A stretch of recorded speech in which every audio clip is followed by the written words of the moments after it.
বন্ধুরা, আশা করি তোমরা দেখে বুঝতেই পারছো মনা কিসের জন্য রেডি হচ্ছে।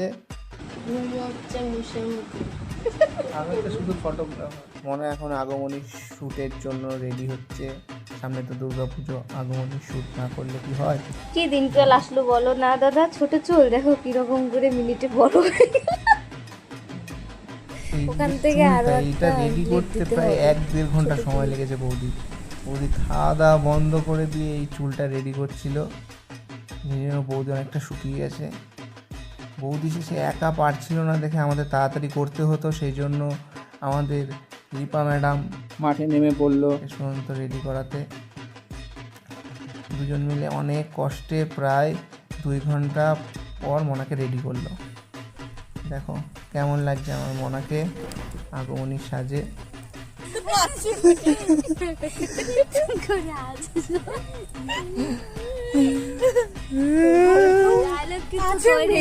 খুব মজা করলাম। ভিডিও খুব তাড়াতাড়ি আসতে চলেছে আমাদের চ্যানেলে, অবশ্যই দেখবেন।